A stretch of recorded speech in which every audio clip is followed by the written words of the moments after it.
Hi friend, দেখো আমি কত সুন্দর সুন্দর আম নিয়ে এসেছি বাজার থেকে। আমার হাজব্যান্ড নিয়ে এসেছে।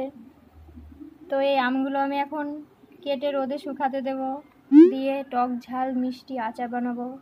বুঝতেই তো পারছো গরমের সময় এখন বেশ ভালোই লাগে আচারটা খেতে। ঠিক আছে, তো আমি কেটে নিই এটা। তো দেখতেই পাচ্ছ আমগুলো অলরেডি কাটা হয়ে গেছে। এবার এটাকে আমি রোদে শুকাতে দেব হলুদ লবণ মাখিয়ে। হাই ফ্রেন্ডরা, দেখতেই পাচ্ছ লবণ দিয়ে দিয়েছি, হলুদ লবণ আমার দুটোই দেওয়া হয়ে গেছে। এটাকে আমি রোদে দিয়ে আসি। সো গাইস, দেখতেই পাচ্ছ কত সুন্দর হয়েছে। এটা রোদে দিয়ে এসেছিলাম, দেখো কত সুন্দর হয়েছে, একটুও জল নেই, সুন্দর শুকিয়ে গেছে। এটাকে আমি একটু ধুয়ে নেব, যেহেতু রোদে দেওয়া ছিল ছাদের পর, তো অনেক ধুলোবালি লাগতে পারে, তার জন্য আমি একটু ধুয়ে নেব। দেখতেই পাচ্ছ এটাকে আমি ধুয়ে নিয়েছি পরিষ্কার করে। হাই বন্ধুরা, দেখতেই পাচ্ছ এটা আমি জিরে আর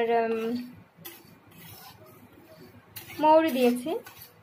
এটাকে বেশি ভাজা যাবে না, যেহেতু বেশি ভাজলে একটু তিতো হয়ে যাবে, তার জন্য 20 সেকেন্ড মতোই ভাজতে হবে এটাকে।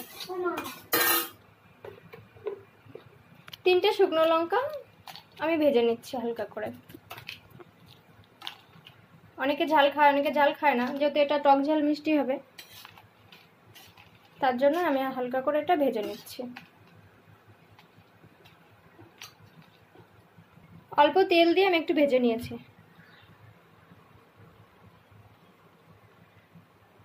একটু একটু আমটা আমি ঢেলে দেবো।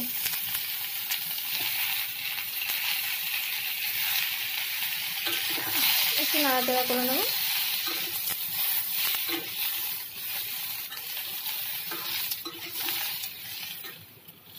এর ভেতরে আমি চিনি দিয়ে দেবো।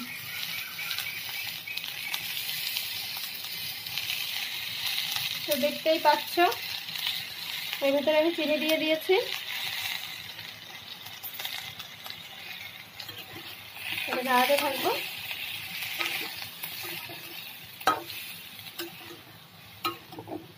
একটু হালকা নুন দিয়ে দিই, একটু নুন দিয়ে দিয়েছি হালকা করে।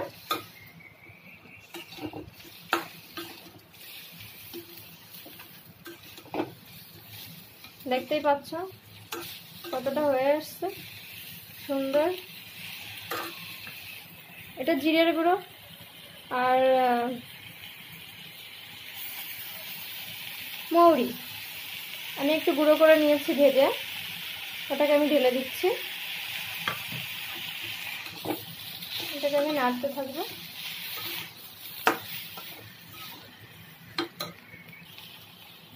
দেখতেই পাচ্ছ, আর গ্যাসটা আমি কমিয়ে দিয়েই এটা নাড়াচাড়া করছি। তো একটুখানি ভাজা করে নিই। তো এর মধ্যে আমি 1 কাপ মতো জল দিয়ে দিচ্ছি হালকা করে।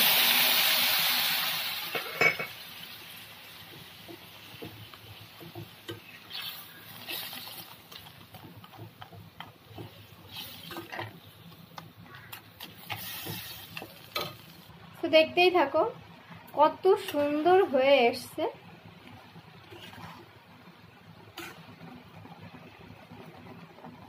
তো বন্ধুরা, আমার চ্যানেলটাকে সাবস্ক্রাইব, কমেন্ট, শেয়ার করে দিও প্লিজ।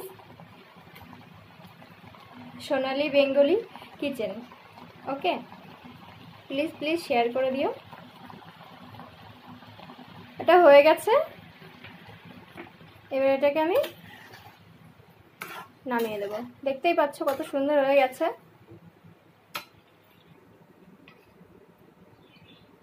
অলরেডি এটা হয়ে গেছে।